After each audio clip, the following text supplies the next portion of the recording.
First of all, thank you all for coming. The reason I say that is because the board has asked us to present some information that goes back to an idea that came up a number of years ago and has resurfaced a number of times. Mr. Green gave you the most recent history, but I can assure you that this idea has bounced around the district well before even I came here as the district administrator. That being said, what we're really here about tonight is exactly what Mr. Chambers alluded to. It's just some ideas, okay? And it's ideas about this. What can be done to improve student achievement? That is probably one of the most important questions I get asked on a weekly, if not daily basis. The two things that I hear most when I'm out and talking to community members, parents, so on are, one, what are you doing about bullying? And two, how can we improve what we offer for students and our achievement? Okay, so tonight is really important because we've got some ideas that we can discuss. Now, these ideas aren't the end all or the beginning. They're just that. They're ideas for us to think about. We came up with a number of questions as administrators as to why we would look at this and some other things. So hopefully this presentation will have you understand that at a greater level. So I'm going to try to see if I can get some distance with this. All right. The background. First, we want to define a little bit about what we're talking about for you. Talking about the difference between attendance assigned schools versus grade level assigned schools. Attendance assigned schools are easy. It's what we have right now, especially at our elementary level. Elementary level is the only place we have it, where you have more than one elementary, and the students who go to that elementary school are assigned to that school and the classrooms within that school dependent upon where they live. We have a board policy that states that. It says general area where you would be considered. So if you're in town, in a certain area, you'll go to Jefferson. And if you're outside of town or on the outskirts of town, you'll be assigned to Doudna.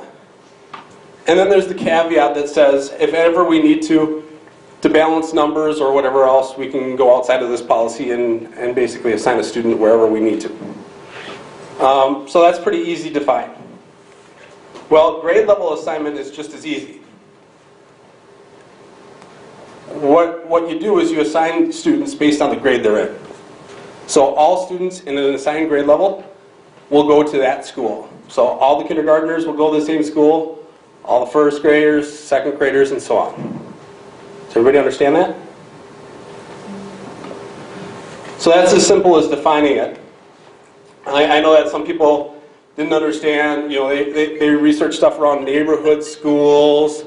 They researched some stuff about grade level advancement, because that's one of the first things that we talked about as we were talking about that. And when you look at those things, it's not really as clear. You start looking into that research, but it's really as simple as where are we going to put students? And what is that going to look like? Next, we had some initial conversation around the table when we were talking about things like budgeting, planning for the future, talking about how can we do some improvements. And in spring of 2016, we brought this idea to the board and to our staff. And we just said, think about it. We gave an assignment over the summer, some things to think about, came back and we had some staff meetings. And at that time, really the only conclusive evidence we got was, it sounds like a good idea, it needs a lot more defining. And then there were some speculation, because we didn't have a good definition at that time. But we just said, let's think about some ways that we can think outside of the box. The idea kind of died then. We got moving on to some other things. New important reading series came out at the elementary level. We were doing some more referendum work, and we just turned our attention away from it. Questions still stayed the same.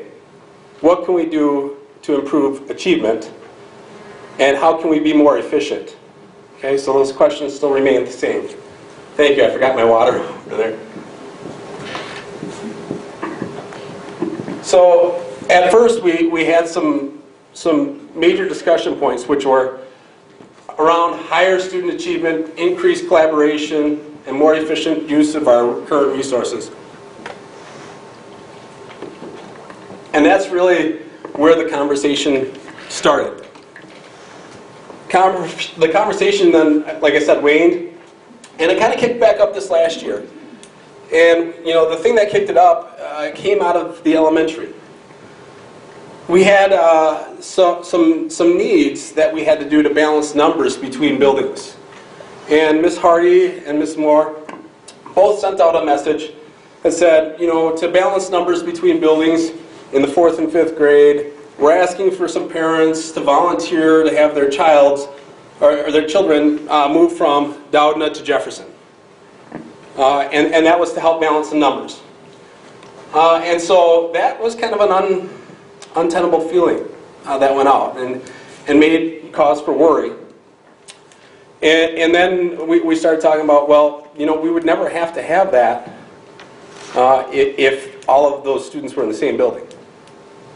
We wouldn't have to do this balancing act. And so that kicked up the conversation again. But that's why this conversation keeps coming up. So we keep trying to ask this question. Mr. Chambers brought it up. Is our status quo good enough? What we do know is we have great teachers and staff. I mean, we absolutely do. Now, wonderful, award-winning teachers, and they do great programming. We've got great families and supportive community. Look at how many people here showed up tonight. We have over 100 people in this room. I know that because we had 100 chairs to start with. We had to bring in 30 more. Okay? So I do know that we have got a great supportive community. And the last bullet there is true for all of us in this room. We all want the best educational opportunities for all of our students in the most fiscally responsible way. So when thinking about that, we're going to focus tonight's presentation on improving educational opportunities. Just some ideas that the administration has come up with that the board would like to hear and see. That doesn't necessarily mean that we're going to end up on any one of those, but what it does do, tonight it gets the conversation started.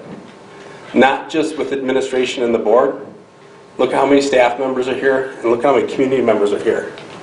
So this conversation, it's an exciting time, because this conversation has come up many times, but this is the first time where we're all going to start on the same page, and where we go from here will be a good journey. And I know what we come up with in the end will be to answer that last bullet point.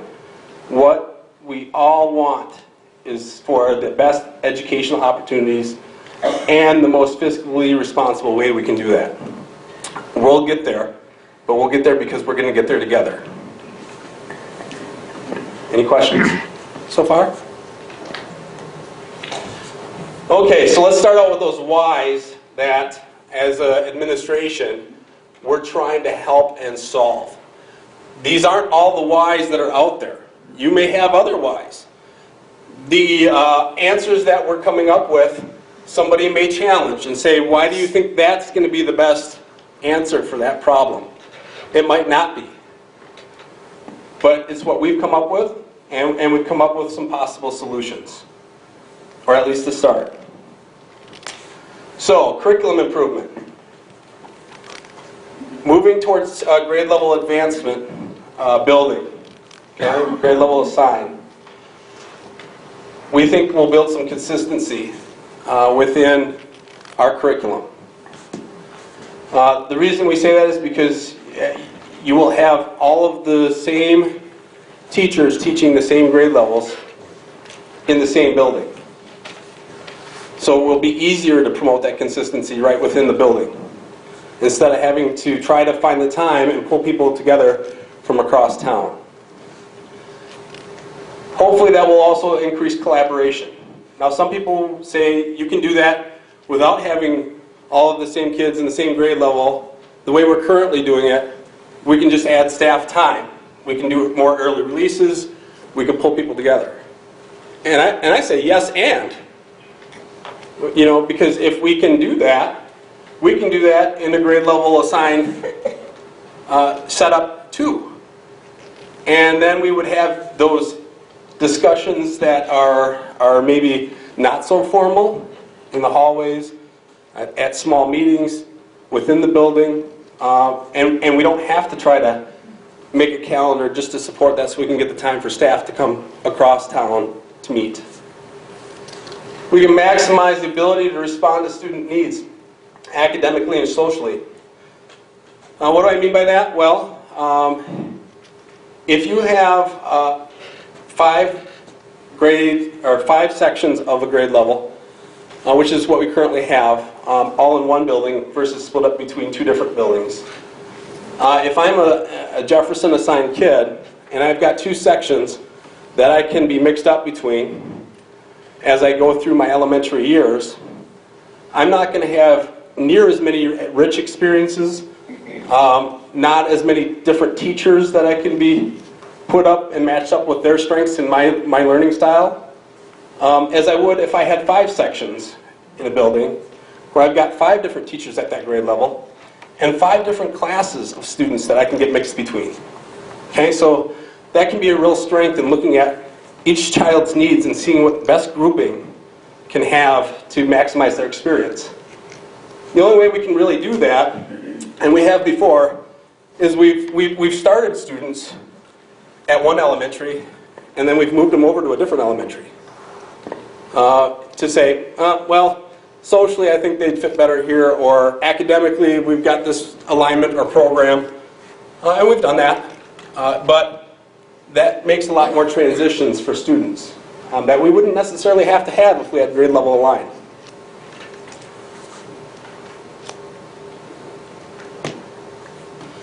Also, it would allow us to look at different, focus on different organizational methods. What I mean by that is, if we had an early learning center, let's say, grades EC through 1 or EC through 2. EC is early childhood. So that would involve early childhood, 4K, kindergarten and first grade, or kindergarten, first grade, and second grade. Focusing on a building like that, you could bring in an early learning model academic standards that the DPI has set up just for those grades. And focus your whole teaching methods around that type of standard and that curriculum. Which is harder to do when you have the older grades along there. The whole feel of the building isn't there. Maybe a hallway or 2 hallways, if you can get those grade levels closer together. But if the whole building is set up on that model, it can be different. Same with a intermediate type center. Commonly in intermediate centers, a shared teaching approach is taken on. What that means is it's not necessarily like a middle school approach or a junior high where a student goes to 4 or 5 or 6 different teachers in a day through their 8-period day. They still have 2 teachers instead of 1, which is commonly what the case is in the elementary, unless it's specials. But I'm talking core curriculum here, so reading, math, science, social studies, so on. But in a paired teaming approach, we would take 2 teachers and say, you're responsible for these 2 classrooms. You can teach the reading and math, let's say, and you can teach science and social studies. Or you can divide up those 4 cores however. But what that does is it takes the planning down for the teacher. Instead of having to plan for reading, math, science, and social studies, now I'm only planning for 2 subjects. And those students get the feel of going back and forth between teachers. In a safer environment than going to 4 different teachers and trying to figure out a schedule, then an elementary student, it's hard for them to understand. But that's an approach. It's not the only approach, but it's an idea. So I just wanted to give you two different ideas of what that might look like. And we'll talk about a middle school, high school one later on here.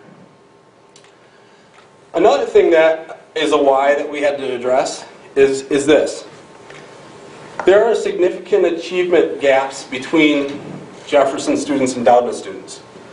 And I'm not saying that's the teachers necessarily. I'm saying there's a lot of factors that we can look at, the biggest of which is a socioeconomic factor. There is definite data that shows that our Doudna students, if you look down here, SES is socioeconomic status. We've got 57.5% of our students at Doudna who meet that low socioeconomic status threshold based on free and reduced lunch identification. At Jefferson, we have 75.3%. That's a large difference. And, you know, it doesn't... When you look at those differences, you have to ask, how inclusive are we of that? Back in the 50s, Brown versus the Board of Education decided to desegregate schools based on race. Right? But what we're seeing all across America is more of a segregation around economic status. And right here in Richland, there's not necessarily a reason for us to have that kind of a difference. We're small enough where we can make sure that we can have some balance between those. But low socioeconomic status is definitely, those students have a lot more barriers that they need to overcome in order to get to learning. And I will tell you that our staff at Jefferson are great at working with those kids. They've won the last 4 years a Making Up the Gap Award for Title Services. So I know, like I said, it's not our staff. They work really hard and they do a lot to help them make up that difference. But there is a difference. If you look at our ELA, our English Language Arts, that's what ELA stands for. D equals Doudna. 32.3% of our students are proficient in advanced. PR is proficient. And slash A is advanced. So looking at the number of kids. And what we did to make sure that we had the data is we took 3 years worth of data. All the proficient and advanced students in English Language Arts over the last 3 years in those buildings. And we averaged them. Same with Jefferson. Jefferson, it was 29.7 proficient or advanced rate. Okay, a little bit lower. But if you look at math, math is an astounding story here. We have 40% proficient and advanced at Doudna and 29.6 at Jefferson over the last 3 years. So there is a difference, and we think that grade uniformity and allowing those students who come from a low economic status to mix with those from a better middle class starting point would be helpful. And there's a lot of research to share that. Another why, student movement based on needs and available space. Talked about this a little bit earlier. Example, that movement of 4th and 5th graders to balance class sizes between Jefferson and Doudna. We have some families that have had 3 different buildings during their first 3 years in the district. We also have special ed programming that can be in certain buildings, and we're hoping that maybe if we're looking at configuration differences, we can take on some of those challenges as well. There's a lot of transitions when that happens. And in the research, when you have transitions, the more transitions you have, the more hindered the educational environment is for the child. So if we can try to do it with fewer transitions, that would greatly help students.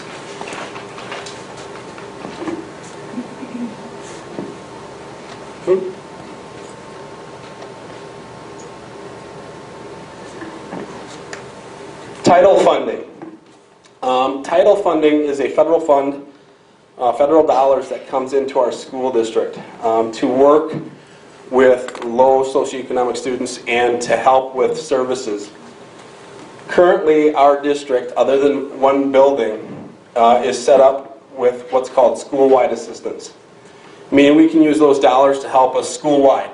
Doesn't make a difference if your child is low socioeconomic status or not. That's because enough of them are of low socioeconomic status that you can do school-wide programming. The only building that doesn't fall in that right now would have been Lincoln. This last year, the district administration and the board took the opportunity to move all of our kindergarten into Doudna because we had the space. One of the reasons we did that was because we could service every student then in kindergarten, and not just the students who qualified at Lincoln, because they were a targeted assistance school, meaning you could only service those who qualified. So therefore, any student who didn't qualify at Lincoln didn't get any extra services, while other students at Doudna who didn't have to qualify, who were in kindergarten, still got services. So there was an equity issue. Also, how title funding works is this. You have to service the most needy students first. And going back to the previous information that you saw about 57% of our students at Doudna free and reduced. We have 55.5% of middle school students who are free and reduced. That percentage is very close. So close, in fact, that we have been threatened with the ability to have to service the middle school before servicing Doudna. And that would come with great programmatic changes. And if you try to intervene, or if you need to intervene with students in learning, the sooner you do that in their educational pathway, the earlier you intervene, the more success you have. So if we needed to take those federal dollars and intervene at the middle school level, most of us here in the room would feel that was too late. And so if we were to balance this out, we would come up with a number that's somewhere between that 55% and that 75% for both of our elementaries. Not exactly in half, because we don't know the population when they identify and all that, but I do know this. It'll make it easier for us to service those elementaries prior to serving the middle school, just because of the numbers.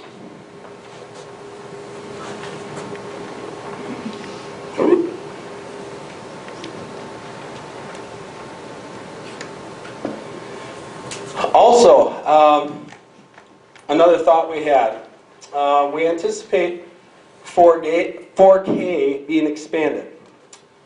And the reason I say that is because in many places within our government, both houses, our governor's office, the Blue Ribbon Council on Funding, all are making early education a priority. And we may see the expansion of 4K in the budget as a revenue source for school districts. Whether it's a revenue source or not, the administration, as well as most of our 4K teachers, I didn't ask every single one of them, but I know many of them would agree, expanding 4K to an all-day option is going to be good. Again, intervening as early as we can in the child's pathway. And so one of the things that we're looking at is doing that. And if we do go to an all-day 4K program, whether it's supported by extra dollars from the state or other means from the school district, that's going to provide some space challenges for us in the current building that they're in. And to make sure that that happens. So it's another thing that we're thinking about when we're talking about space needs, and would that create some adjustments. Also, our state, as well as the nation, has moved towards career and academic planning and college readiness skills. And really, that model is taking over And it's interesting because things like the old middle school model, the junior high model, and the high school Carnegie seat unit, which is just what you've seen in high schools forever. Okay, you go to a class, you do your seat time, and you get credits. All of that is slowly becoming a thing of the past as we're looking at career and college readiness and the expansion to career pathways.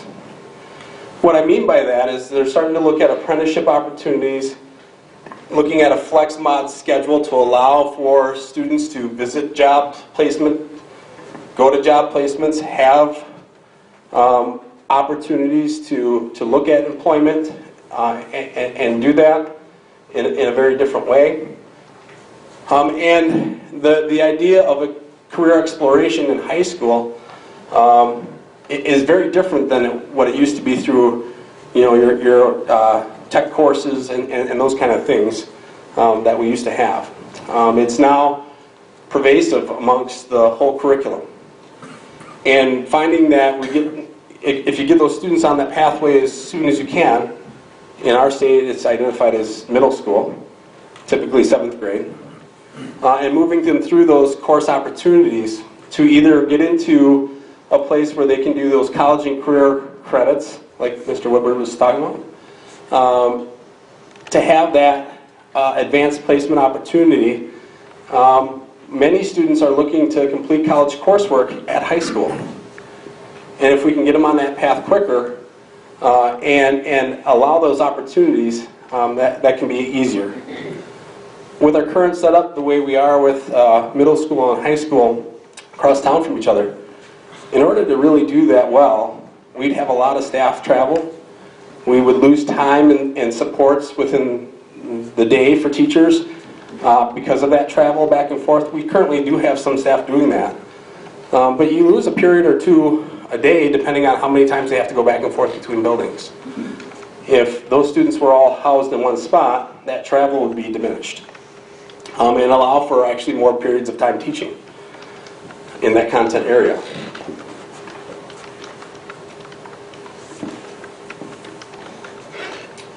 Also, we did look at some efficiencies. And just so I'm clear, one efficiency that we're not looking at is reducing staffing. Because one of the strengths of the ideas that we have moving forward is if we could take all of the staff it takes to run 5 buildings and run 4 buildings or 3 buildings, we can get a lot more accomplished.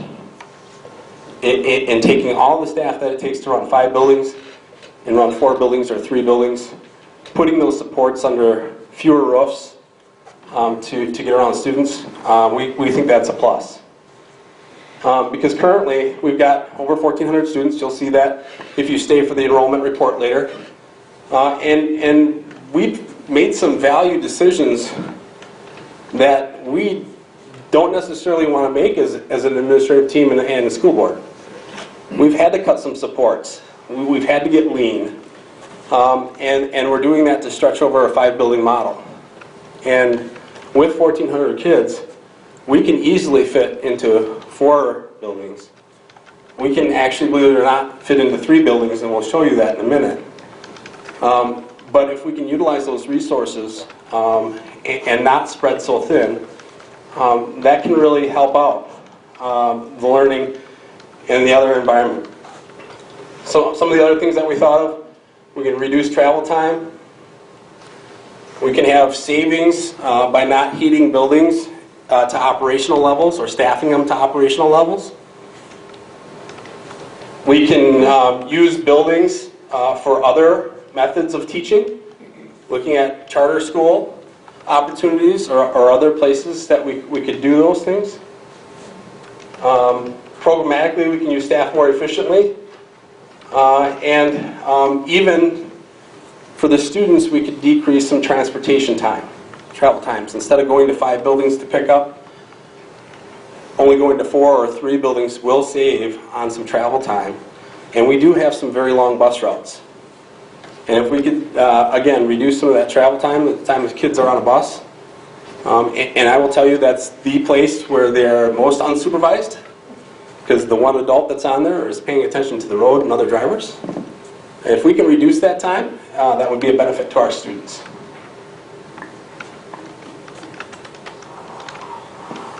So how do we improve our ability to address student needs and district concerns? That's the question that we're coming to you as a community on.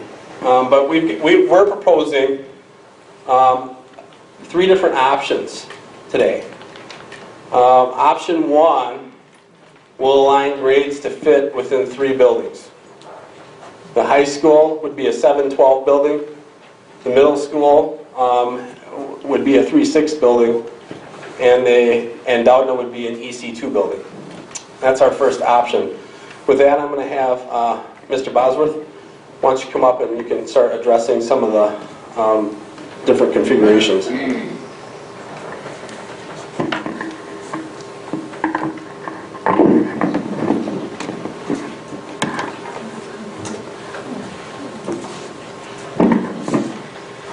Thank you, folks, for coming. It's a great opportunity for me to speak to you today. Just some full disclosure here. I've been fortunate to, a student taught in Lancaster, and I worked in Parkview, I worked in Campbellsport, worked in Boscobel, and I worked here. The 4 previous schools I was in were 7-12 scenarios in some sort. I grew up in Prairie du Chien. They've transitioned to 8-12. And my wife's from Cuba City. They just transitioned to 7-12. So a lot of the places I've been able to be around have done this. Doesn't mean it's the best way to do it, but it's been done, and I have some experiences there.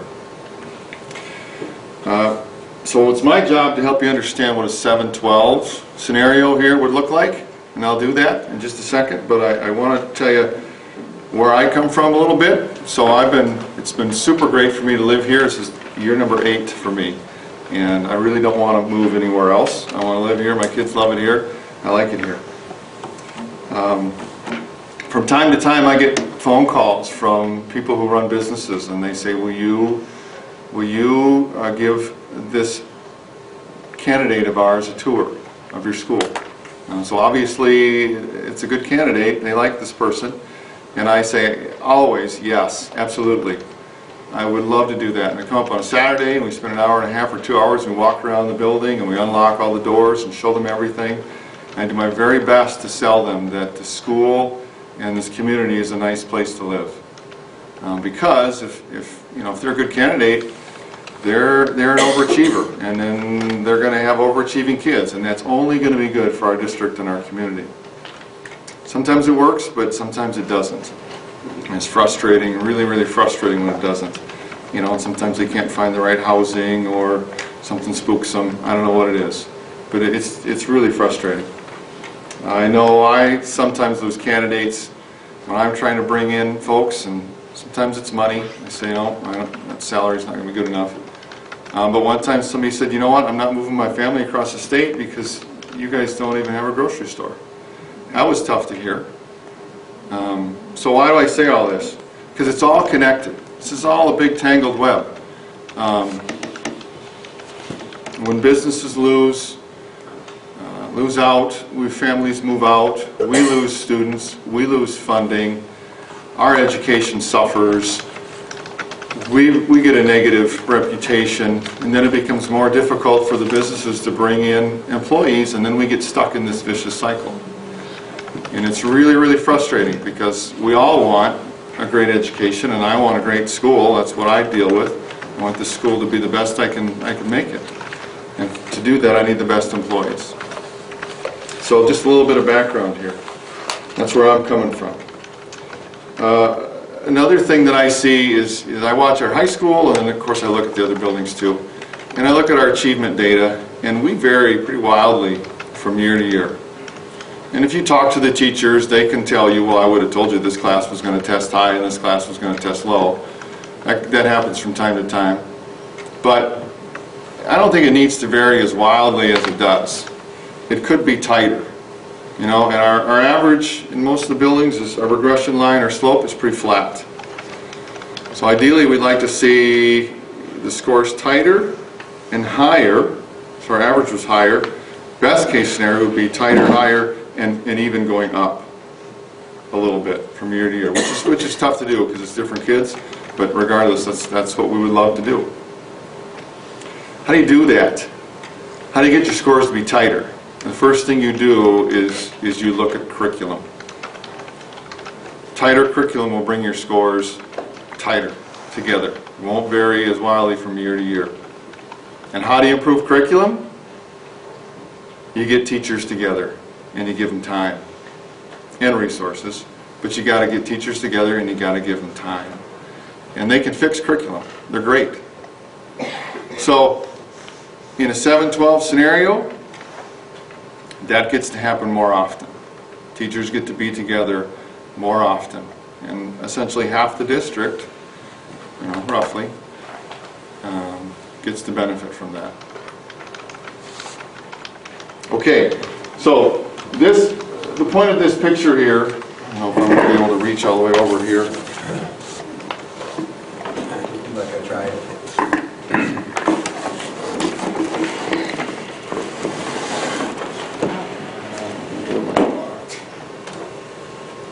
Should be all right. Just got to get a little bit closer. Okay, the point of this picture is a little bit of color coding. And what I want you to notice, this is just the current setup in our building. And if you see something that looks kind of bright green, that's indicating that that room is used, it's used, 5 or 6 class periods a day, a full-time teacher. If you see something that's kind of yellowish, that's an area of the school that's used at about half-time. So maybe 3 periods a day, because teachers teach 6 out of 8 class periods. If you see something that's brown, that means we're using that maybe 1 period a day, maybe not even. Maybe we're just coming in there at different points of the school year. And if you see something that's red, we never step foot in there. Literally, nobody steps foot in those rooms. We don't use them. All right? That's the point of this color code. Then some other, if it's blue, it's kind of operational stuff like maintenance or closets. If it's purple, it's office space. If it's gray, it's storage. The main point of this is I just want to show you the kind of current usage that we're having right now. If I take the brown, which we use about 1 period a day, which could probably be done elsewhere, and I make that red, then it looks like that. So now you can see a little bit more about the space that we have that we could be utilizing differently.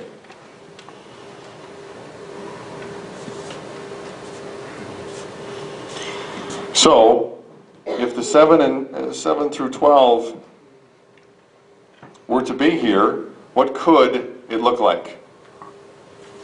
What could it look like? So here's one scenario. So I changed the color scheme up on you here just a little bit. One thing I want to point out here, over here, right there in that purplish stuff, that's the district offices. They don't go anywhere in any of these scenarios. They stay there in any of these configurations that I've shown. So in this one, the light blue, that's a 7-8 classroom area. The brown is a 9-12. And the yellow is a shared area. So, right here we could create kind of a small pod of 7-8 teachers and students.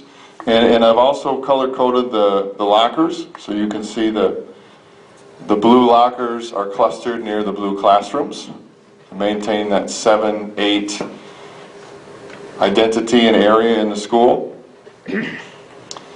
Over here, these blues, those are science rooms. Those are just configured as science. We can't move those. They have to stay there. Notice a couple things to point out.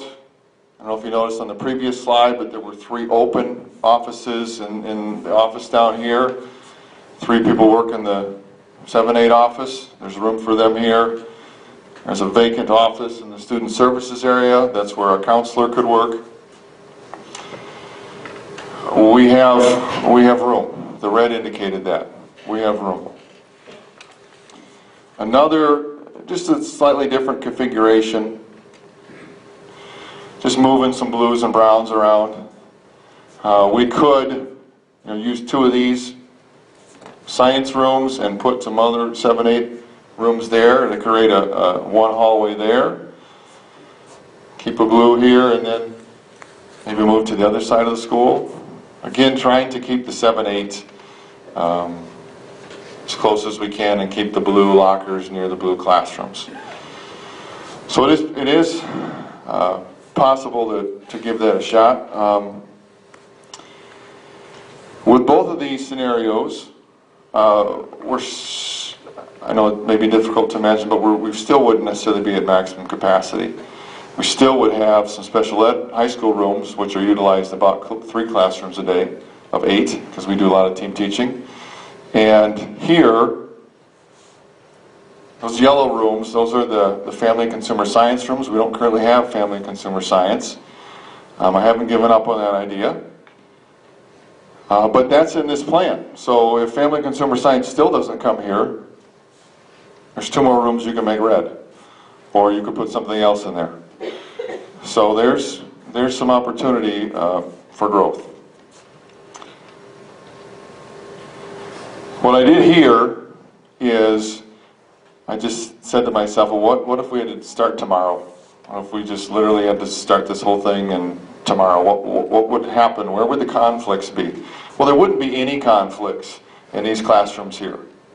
Kids going to math, there wouldn't be any conflicts. None. It would all work. But we would have, I looked at the specials. So over there I have some music. In the middle I have Phi-Ed. Here I looked at the art classes. Here I looked at the tech ed rooms, tech ed areas. And anywhere there's some yellow, it shows a conflict. So the first conflict I saw right there, it just so happens the 7-8 band and the 9th grade band, Mr. Meyer and I both scheduled in the 5th period. I don't know, great minds think alike, I guess. I don't know how that happened, but it happened. Doesn't make a difference if they're in different buildings. They're in the same building, that's not going to work. They can't be in the same classroom. But one thing you would notice is there are other open white spots there. Those are other open class periods. So if one of those needed to be shifted to a different class period, that could work. In the middle section here is Phi-Ed. So you can see on the bottom there I got 3 PEs in yellow. That's a conflict. 3 Phi-Eds at the same time. That would be too much. I mean, yeah, you could run it three separate full-size courts, but still it's too much. So at the high school when we schedule, we don't bat an eye. We don't think 1 second about scheduling 2 PEs at the same time. There's enough room for that. It's never been an issue for us. However, what I noticed here in the purple was that just based on this year's schedule, we had 3 times where a high school PE and a 7-8 PE were running at the same time. I'd rather not do that. I'd rather move those. And again, I'll have you notice the open spots, open white spots, so with scheduling that's doable to move them and not have them be in PE at the same time. Looked at art. So currently we have 5 sections of high school art. We have 3 sections of 7-8 art based on the schedules. With scheduling, you could run art all day and not be in conflict in there. If you were to be in conflict, where there are 2 art rooms. One's kind of an art room and one is a clay sculpture room. So if we had to run a sculpture at the same time we ran a 7-8 art, you could do that. Again, with scheduling, I prefer to avoid that and doable to avoid that. And then finally in the tech ed area, there were just, again, kind of like the band, where this year they just fell at the exact same time. But again, I'll point out again, look at the white spots where there's nothing else going on. Those could be moved. So they wouldn't necessarily be in conflict. There's an open room in the back we don't ever walk into for a tech ed teacher to slide right in. And we have 4 big shops in the back. We have a graphic shop, a wood shop, an auto shop, and an ag and welding shop. And they're not used every class period. Not at all. So with scheduling, 7, 8 could be doing tech ed, have even more shops at their availability, and not be in there with 9, 12 students.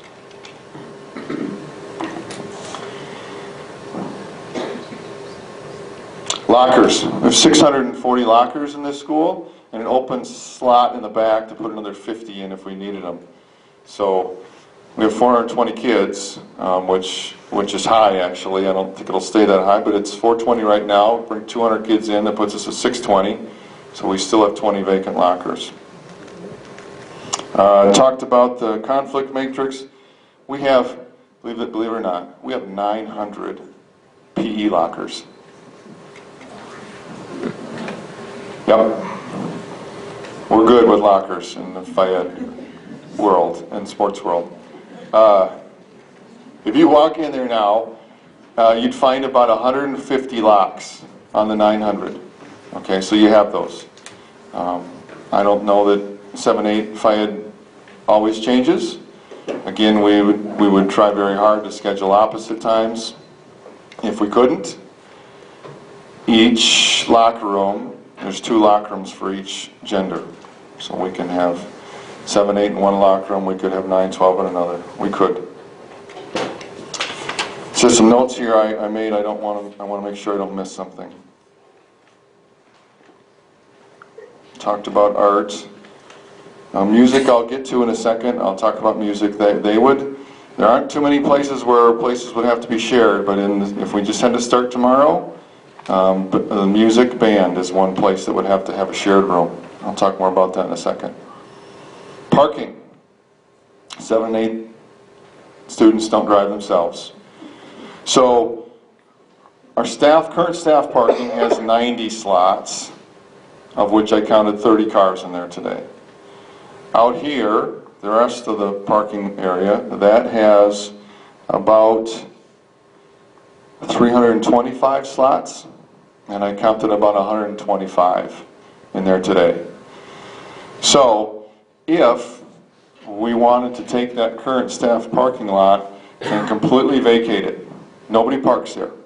That could be an area where 7, 8, 9, they don't drive either, where those parents could drop their kids off in the morning and nobody would park there. That could be an area for 7, 8 lunch recess, completely void of cars. And we could take those 30 cars that are there, and probably another 30 that would come with the 7, 8 staff that came up, and move them out here somewhere.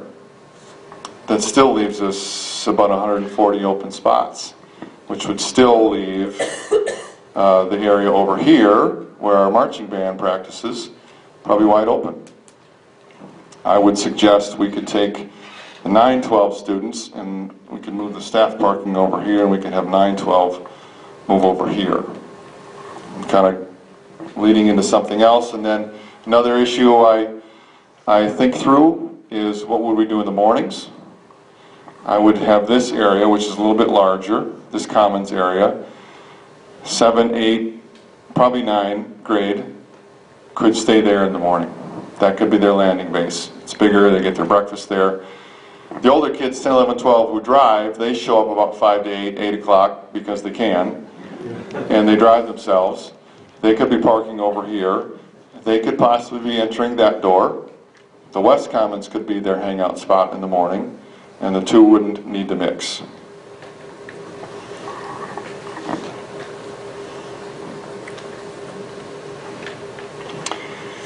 Talked about mornings. What would we do with the schedule? The easiest thing, not necessarily the best, easiest thing would be to just have everybody have the same schedule, because that would allow for kids to be moving into whatever class they needed to. I don't like that idea, and most people don't like that idea that I speak with, because that creates common passing times.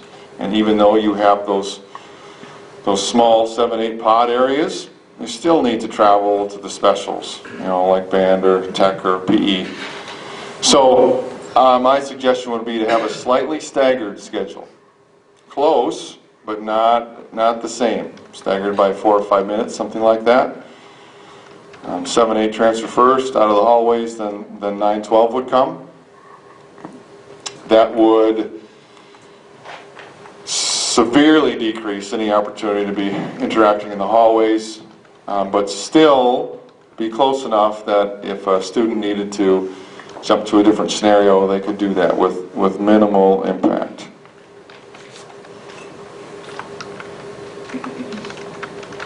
Mr. Burke touched on this. I would not propose we get rid of any staff. We don't have enough staff as it is in this building, and I would love to have more staff here. Music, so I talked about that. So the music, the band specifically, if we had to start tomorrow, like I said, that would have to be a shared scenario. And some days that would work, but there's some days where, especially during the solo ensemble period where so many kids are practicing, it would be difficult. And band would not have the same amount of room that they currently have. And they just wouldn't. So what are some things you could possibly do in that scenario? Well, you could potentially take that big red box, which is the LGI over there. You could repurpose that. I'm not saying it would be easy, but it's a pretty big room. And you could repurpose that to try to be a music scenario. Another scenario is to try to take whatever square footage 7-8 band has right now and try to plop it on the back of the building.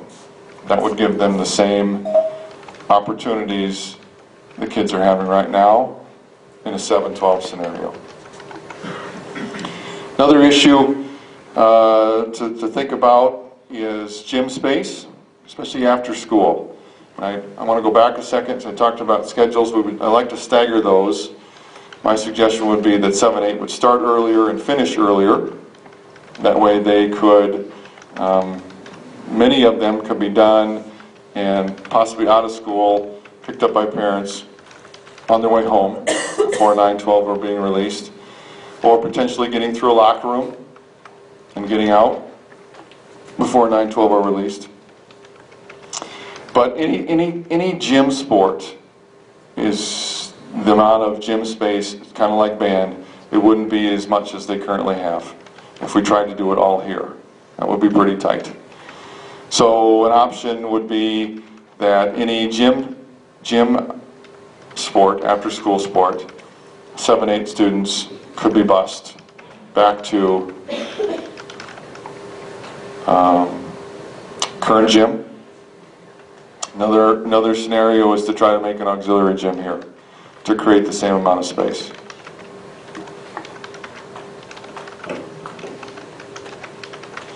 So that's my best shot at trying to tell you what this might look like. But my last thing for you is I want to point something out. So this was that first scenario that we looked at. And if you look right here, I know it's difficult for you to see, but right here on this side, in the blue, those say English 7, English 8, and Language Arts 7/Social Studies. So that's very much English. And on this side, I have English. And I don't know if you understand how these rooms work right here, but they're kind of unique. We have 6 rooms, and each room going horizontally shares a door with a window that you can see through. So this opportunity right here would put our 7-12 English department in one central hub location in this building. And they would see each other every single day, and they would talk every single day, and they'd look through the window. It's unavoidable. They would see each other. I'm a science nerd, love science, but I don't think it would take much convincing to get people to agree that English might be the most important subject we teach. Reading and writing, that's it. So I look at this and I see an opportunity for almost the teachers of half our district, reading and writing, in one spot, in one location that was designed solely for teachers getting together and working and talking every single day. So to me, that's what this is about. And the other issues are important, and we would have to work through those. But they're worth working through, I think, for that scenario I just pointed out. Okay? Thank you. I appreciate you being a great audience.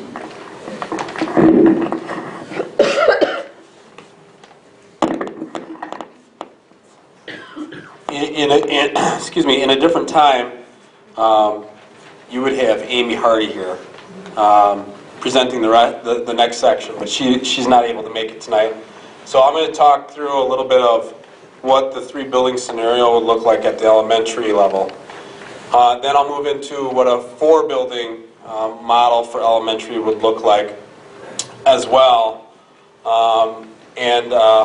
We do have the idea of what an elementary model in general would look like if we just did grade level assignment at the elementary and not change anything else, leave it status quo, meaning 7th and 8th grade don't come up here.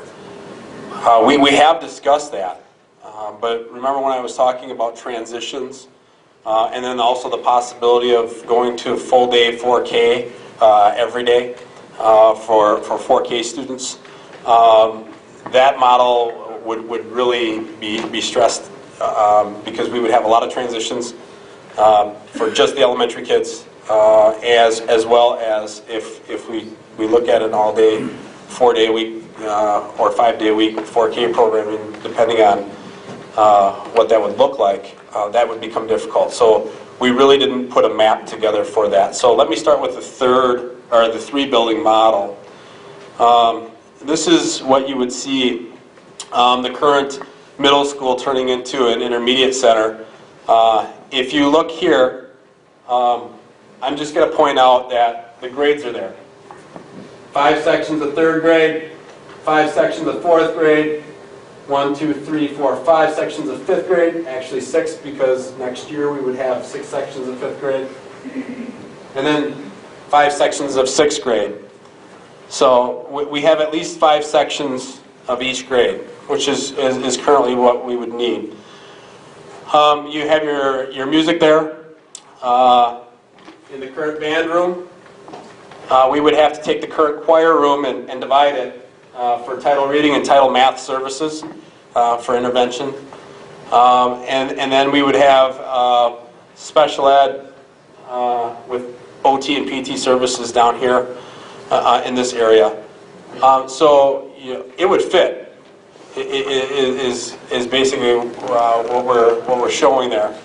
You also have 2 other rooms that you could use for special ed services outside of that suite down there, and it would be snug, but we would be able to fit. Downstairs, there's plenty of room in the basement for things like storage and other things that we would need. But all things being the same, we would fit. That's a 3-building model. 4-building model for those intermediate students would look like this. We would only have grades 4, 5, and 6 in there. And I'll talk to you in a minute about where 3rd would go. But that's what a 4-building model would look like there. Okay, just a little bit more space. You see some more white there? White is unused space. 3-building model at Doudna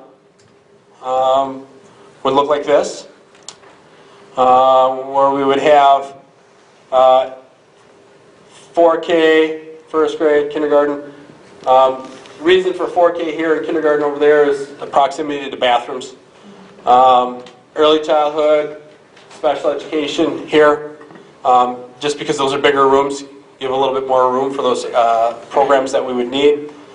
But it's all there. Our AGR room, our title services room, so those 3 areas are intervention. Kids Club would still be in there. Our social work position would have an office here for the district-wide social work. And we'd all fit in that model. Again, snug, but we'd fit.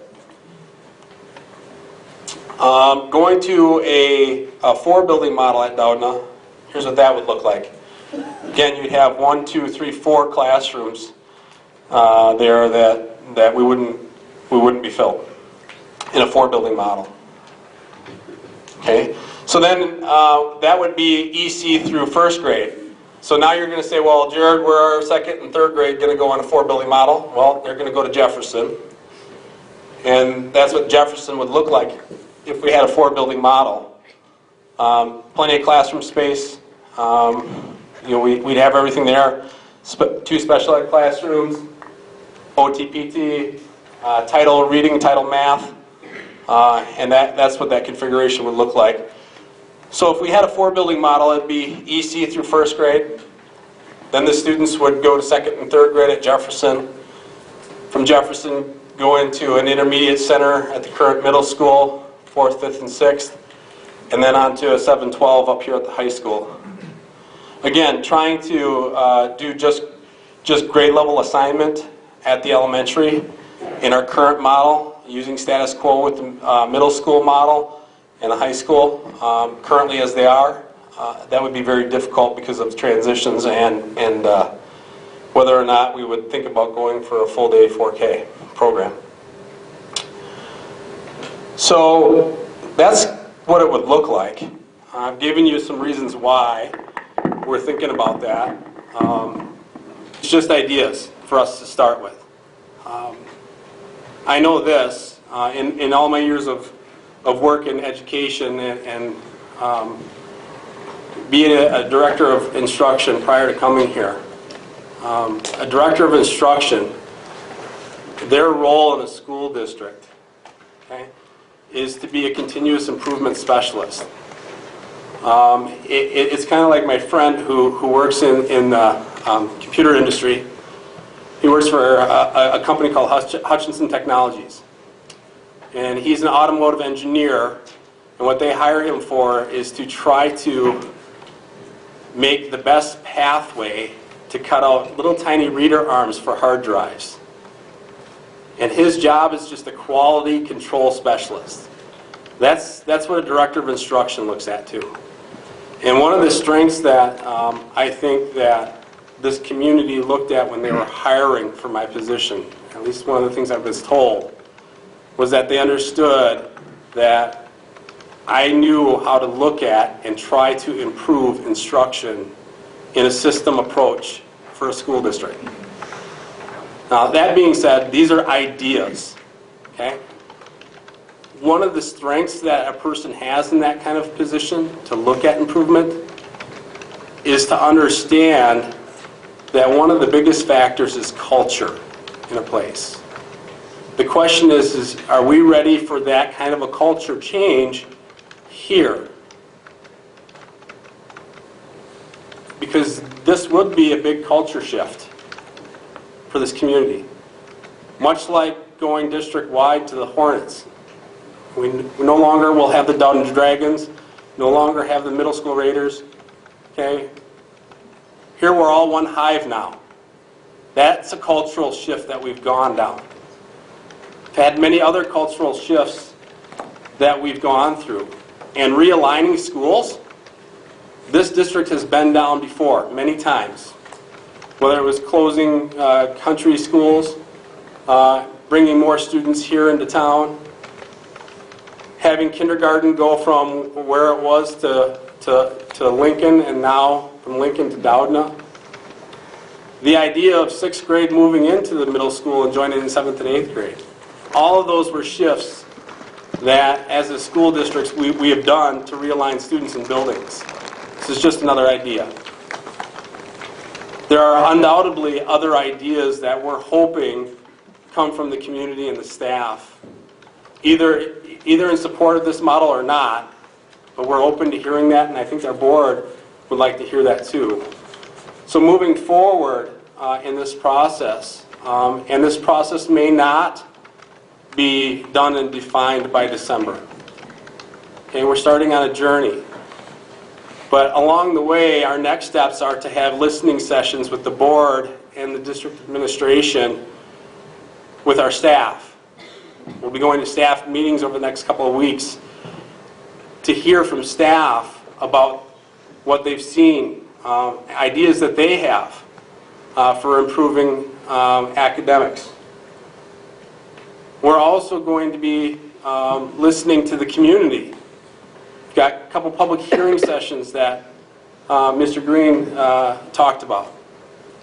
So again, this is the start of or restart of a discussion. Hopefully at the end of this, we can say we'll have a direction that we're moving in. But again, these are just some ideas that the board asked us to present. So with that, Mr. Green, I'll turn it back over to you. Thank you.